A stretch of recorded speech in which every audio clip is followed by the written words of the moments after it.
Nilipomaliza form 4 niliekwa na mama.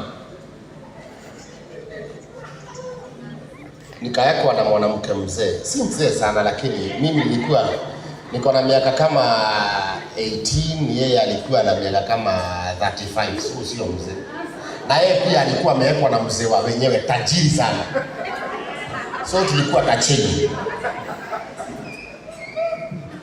Sasa alikuwa huyo mwanaume akikuja usiku ananiambia ingia kwa room ya watoto. Sasa siku moja huyo mwanaume alikuja usiku na ni mwanaume tajiri sana akapaka na bunduki.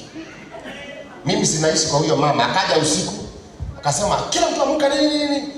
Akauliza ule mwanamke alikuwa ameniweka. Huyu ni nani? Akasema huyu ni kazi yangu, kwani umjui si ule kazi nilikuwa ngombe mtafutie kazi. Akauliza wewe ni kazi yako kama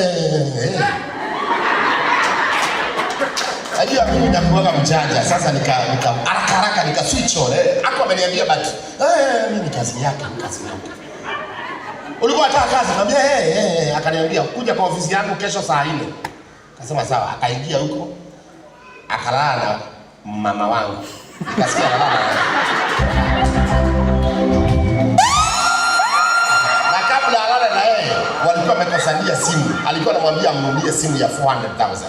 So walipigana usiku mzima. Mimi nasikiza tu. Mnyonge hana haki. Nitaongea nini? Na mfuko hata maini yenye nakula ni mama ndiye anatoa maini. Mimi nikanyamaza. Asubuhi kafika nikapiga makelele, wewe hata uko na wanaume wengi, akanambia Kanyari, hii nyumba unalipa, ni wewe unalipa, hii nyumba unakaa ni wewe unalipa. Kaambia hapana. Ile maini ulikula ni wewe ulilipa? Hapana. Basi kila kitu iwe hapa. Tulia hivyo. Yaani kaelewa. Isi kuongea tena.